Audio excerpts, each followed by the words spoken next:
Tonight, find out why some high school students were on Troy's campus. Plus, Troy University students had the chance to show off their talent. Stay tuned. TrojanVision Nightly News starts now. Digital Production Center on the Troy campus with news from Troy University locations around the world. This is Troy TrojanVision Nightly News. Hello and welcome to Troy TrojanVision Nightly News for February 28, 2014. I'm Jamarlo Phillips. And I'm Courtney Addison. Thank you for joining us this evening. Troy University's Malone Hall was filled with young faces today as budding artists from high schools around the area were showing off their talents. Felicia Payne has the story. Art students from Southern Alabama came to Malone Hall on the Troy campus Friday morning to participate in the inaugural Trojan Art Day. It's a series of workshops, competitions, and demonstrations that we're putting on for all of the District 2 art educators in this part of Alabama. Throughout the day, students were given the opportunity to participate in different workshops and activities, such as pencil drawing, clay shaping, and sidewalk chalk competitions. We've really tried to create a great fun day for them. One of the highlights is the sidewalk chalk competition.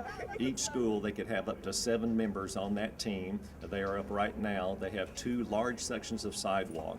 They got to choose a historical or contemporary work of art, and they needed to do a parody of it or some version of that, their interpretation of that famous work.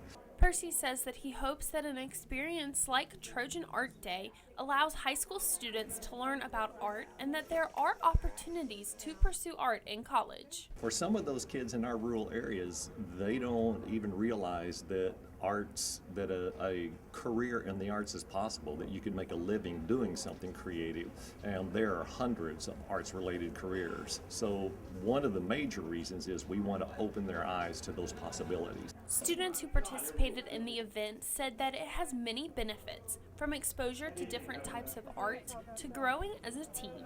Just to practice on working with our art and teamwork and friends and learn new things. Have more hands-on experience with the art so that it can help me get into college. Felicia Payne, Troy, TrojanVision News. Trojan Art Day had over 150 students from 11 different schools participate. While the university was home to some art from younger artists, Troy's Johnson Center for the Arts is known for bringing the work of a variety of art professionals to the area. The current exhibit displays a type of artwork that may be unfamiliar to many area art lovers. Caitlin Crow has the details. Art comes in all forms, different shapes, sizes, and colors, and Tuscaloosa native Jamie Grimes visits Troy to show residents his unique designs, using corrugated plastic and a heat gun to create 3D imagery. This is the first time they've ever done it, so this is unique to Troy. We've never had anything like this in Southeast Alabama. So we're just real excited about it. What makes this exhibit most unique is the light and sound mapping. Grimes and close friend Rick Snow work together to combine the light, sound effects, and artwork and create nature inside. The work is very inspired by nature. It's an abstract kind of a form, so it doesn't need to be anything specific, but I love spending time in nature. I love walking through the trees, seeing how light plays through that, but particularly environments with this work, like being underwater while scuba diving or snorkeling, and or riding down a river in a kayak, those kinds of turbulent, sort of swirling energy kinds of moments. A reception was held at the Johnson Center Thursday evening to welcome Grimes and his exhibit Wash. The exhibit will remain in Troy until March 29th. Caitlin Crow, Troy TrojanVision News. If you are interested in checking out the exhibit, the Johnson Center for the Arts is located on Walnut Street next to the train tracks in downtown Troy. Well, Courtney, it's Black History Month, and many organizations have their own way of commemorating the month. That's exactly right, Jamarlo. And for Troy's chapter of NABJ, they do so by putting on their own version of a popular television talent show. Khadijah Torbert has the story. On Thursday night, Troy University's National Association of Black Journalists celebrated Black History Month by bringing their version of the famous television program It's Showtime at the Apollo to the Claudia Crosby stage with Apollo Night. Much like the program, audience response determines who goes to the final round, and ultimately, they decided that singer Jamal Banks was the top talent of the night. Oh, it's a great experience. It's my first time ever doing something like this. I'm grateful to be here with all the fan support. You know, people that care about me, so it's a really good thing. Been singing ever since I was little. Growing up in the church, playing the drums, and, just been around music the whole time. But for some of the contestants, it wasn't all about winning. One in particular performed a song to honor her parent. Because it has a lot of meaning to me. It was a song for my dad I wrote, and it's just a special relationship between he and I. Even though she didn't win Thursday night, Kingsbury was eager to participate in this year's Apollo night because she couldn't previously. Well, I left for training last year, and I was unable to do it, so this year when I was like, I gotta do this. And with the talent show that is based on audience response, organizers were pleased with the turnout of this year's event. I was so happy with all of the talent that we had, and I was happy with the audience, the turnout. It wasn't as good as I thought it would be, but it was enough people to get my talent, not be nervous. And as for this year's winner, would he be willing to do it again? I definitely would. Khadijah Torbert, Troy, TrojanVision News. The next Black History Month event will be the Step Show next Tuesday in Claudia Crosby Theater. And now taking a look at news from around the state. In Gadsden, a judge is refusing to move the trial of a woman charged in the running death of her 9-year-old granddaughter. The judge denied the defense request to move the trial of 48-year-old Joyce Garrard outside Etowah County. And in Birmingham, a judge has delayed sentencing at least a month for an Alabama man who pleaded guilty earlier to trying to hire a Ku Klux Klan hitman to kill a black neighbor. The judge said sentencing, originally planned for yesterday, for Alan Wayne Morgan will be delayed to allow the government to review an expert report submitted by the defense. And in Florence, 6 people are scheduled for induction into the Alabama Music Hall of Fame. During a ceremony, Governor Robert Bentley is scheduled to speak at tonight's induction.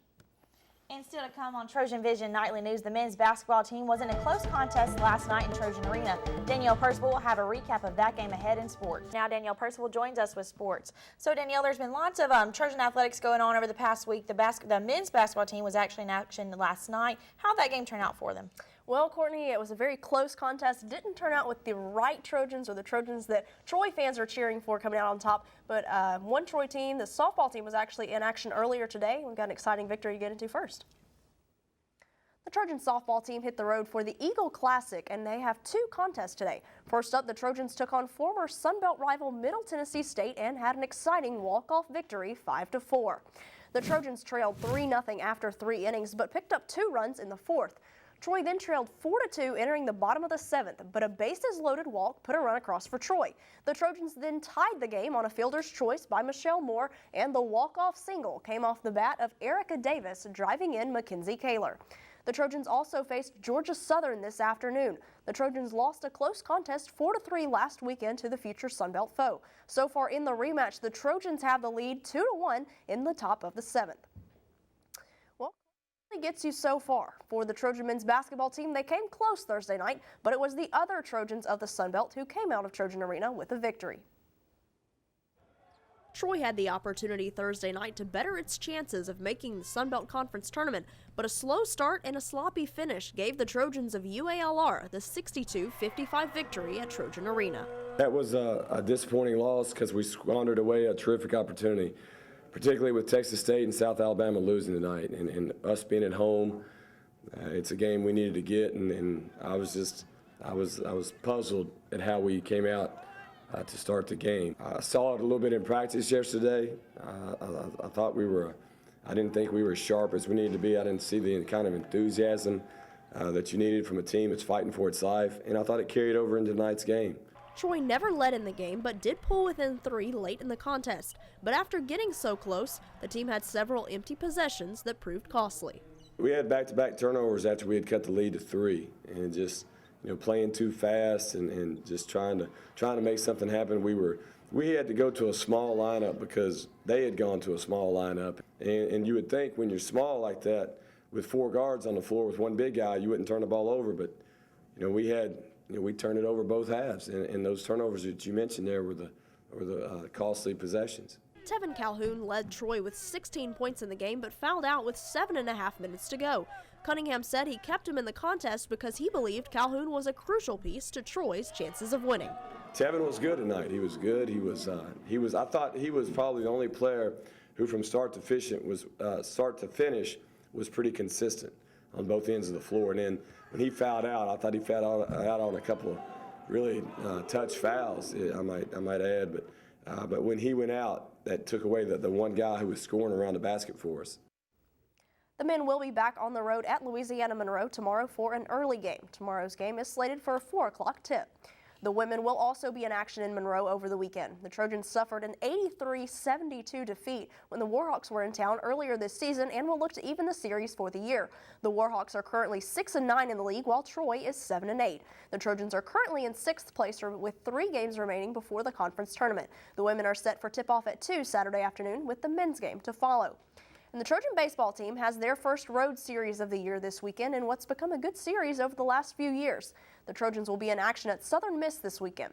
Troy is 10-12 all-time against the Golden Eagles, but did take 2 of 3 last season at Riddle Pace.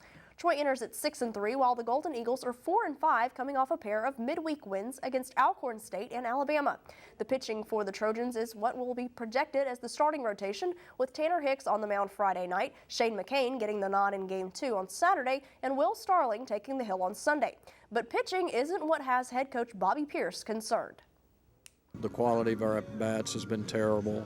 We've got what we think can be a pretty decent offensive team, but we're just throwing away at-bats with poor at-bat after poor at-bat. We might sprinkle in a quality at-bat or 2 during an inning, and then we'll just give the inning away with a couple of really, really poor at-bats. And that consistency and that focus and that determination we have got to improve. The Trojans and the Golden Eagles will start the series tonight with first pitch at 6 p.m. Saturday's contest will be at 2, with the Sunday finale at 1 o'clock. So Jamarlo, Courtney, baseball is in action tonight. The only team that's in action tonight besides softball. Congratulations on the big victory. And to find out more on everything going on in Trojan athletics, be sure to tune in tonight to Trojan Sports Now, which will be on at 7 o'clock. Absolutely, and hopefully everybody will be able to get out and support the Trojans. Best of luck to the baseball team and the softball team. Thanks, Danielle.